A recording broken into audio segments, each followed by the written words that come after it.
Hey, it is Janine, and I am so excited to join you today on this beautiful celebration of Juneteenth. And we are talking about building powerful, beautiful brains in the era of AI. What does that look like?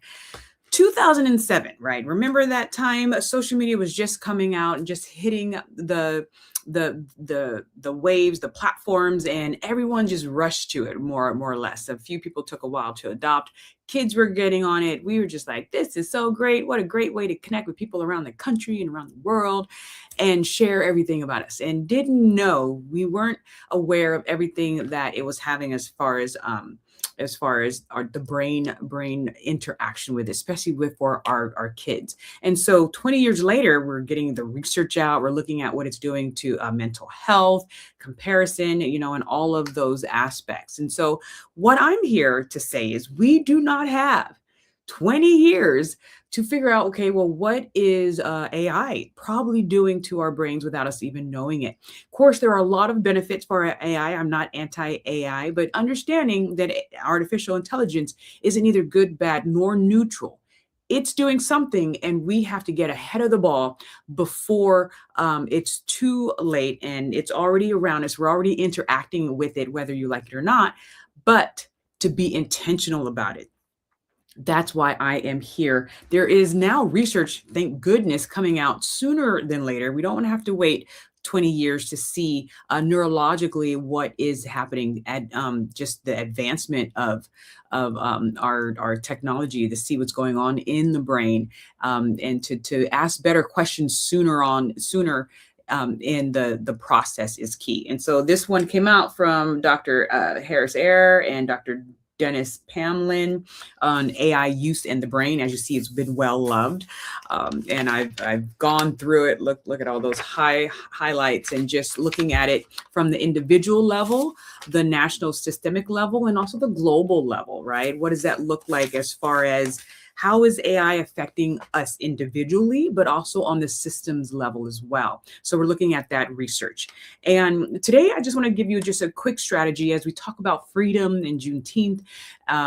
We want to talk about freedom of the brain. What does it really mean to be free? And how can you interact with certain strategies to maintain your creativity, your flexibility, your resilience, your regeneration abilities, right? To regenerate, not just to be resilient to where you were, but how do you be even better?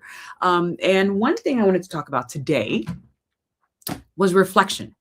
One of my great philosophers that I study under is John Locke. As an educator, we know his work, and he says great ideas, right? Innovative, great ideas come from sensation and reflection, right? What does that look like? What does it mean to be in the moment, to sense the moment with all of your faculties, all of your senses, right?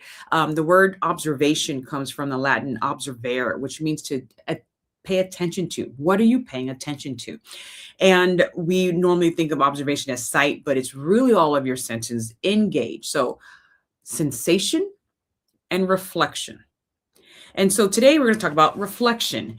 This is my journal. I did the Vanguard Fellowship with Be Me in 2019. So I got this cover, and as you see, it's very, very used.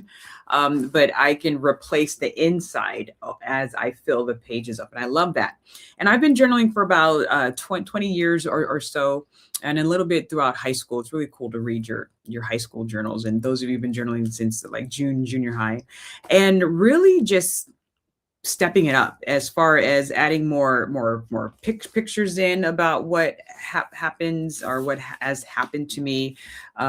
Here's a song from Tracy Chapman that came up and had some connective things. My son went to camp, and so I printed out a picture from that, and I'm starting to see more. Here's a picture that the prints, and then here's my neurographic art. I do a lot of neurographic art to reset my nervous system, to release some energy, some stress and things like that. Because don't forget, you are energy. That is not a woo-woo thing. That is a scientific fact.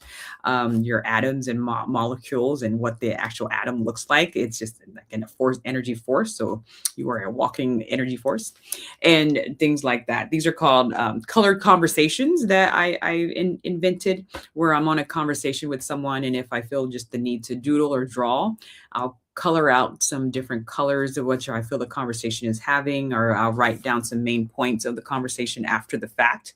Um, and so I love that as well. And so looking at different ways to reflect on my experience.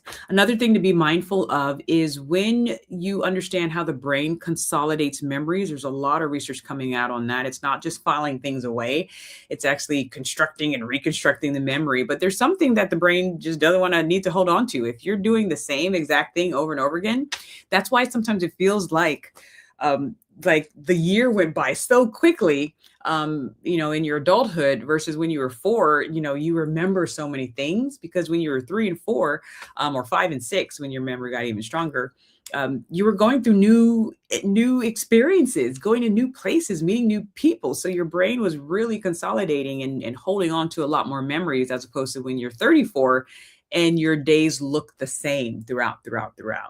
And so that's why we want to add novelty into our days. But that's also why we want to journal, because sometimes I go back in my journals and I read through and I'm like, oh, I totally forgot that happened. But it's detailed here. So it's like I'm reliving it and my brain is reconstructing it as I'm reliving it here. And so journaling is a great way to keep this organ working out and making connections. Creativity sits on your ability to make connections in different disciplines, different fields, different areas of life, right? I love the fact that when I speak, I get to speak at different type of conferences, like a beauty conference, and then a financial conference, and education and tech. Because I get to hear what's going on in these different fields, because then my brain makes connections. And so I get to record them as well. And when you think about great recording, when we contemplate like the work of Ken Burns, who creates documentaries, documentaries about jazz and the Civil War and the Dust Bowl, right? Things that happen in our history, telling the stories of those historical events. A lot of times he pulls from people's journals.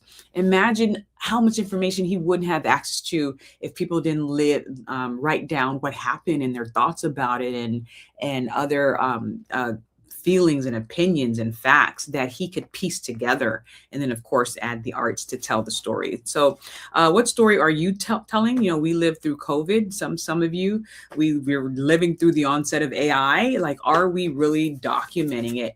Because our great grandchildren might want to know, hey, what's it like to live in a world without artificial intelligence?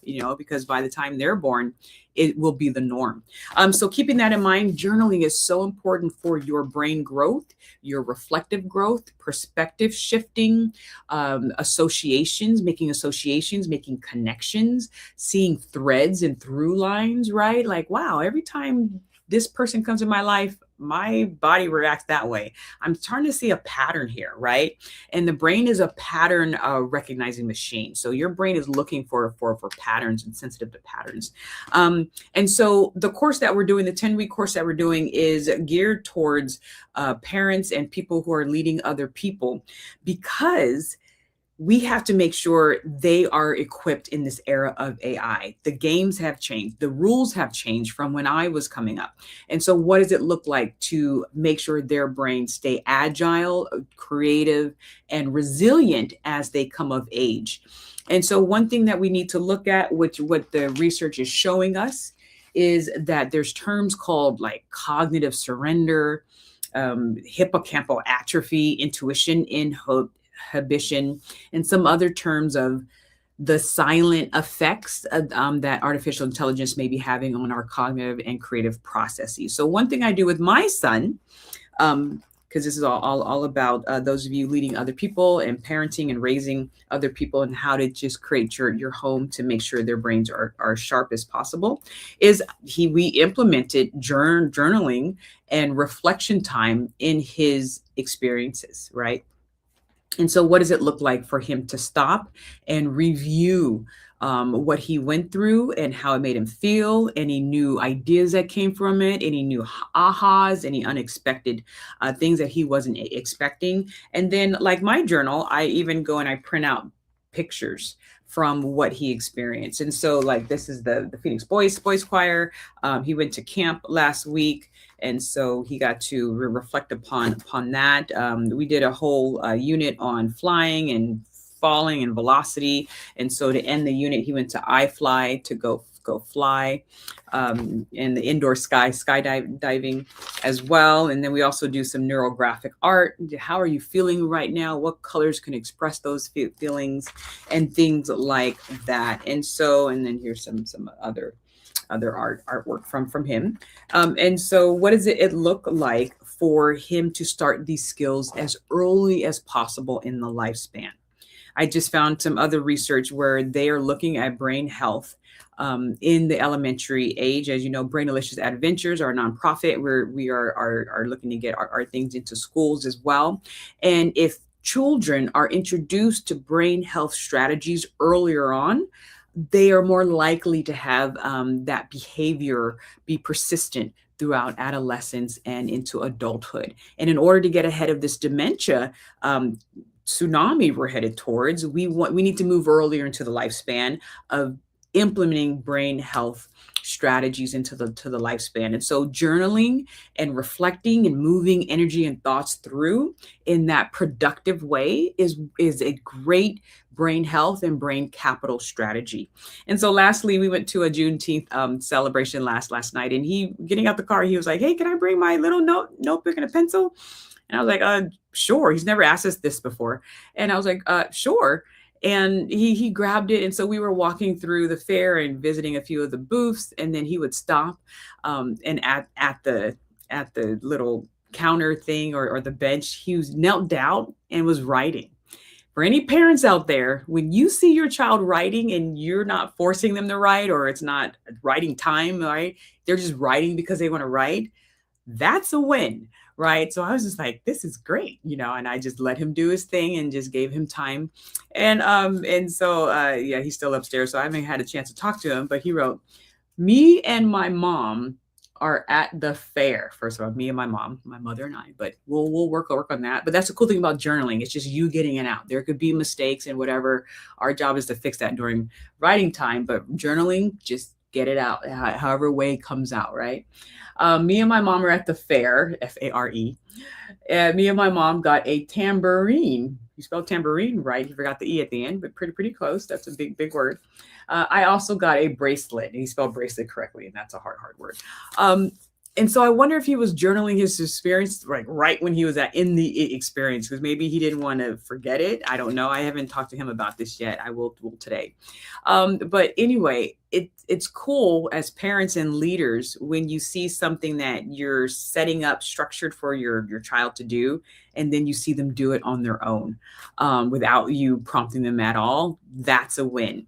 And to know that's a win for his brain, for him to know that, hey, I'm a reflective person. I can go back to my experiences and look at it from multiple perspectives. That is a wonderful win for the brain. So yes, we are launching our 10-week cohort course, live course. I'll be teaching. I'm a certified and credentialed educator. And we are looking at what can we do? What strategies can we implement for ourselves, our brains? Women, we have higher rates of this dementia, so we need to get on top of it as well.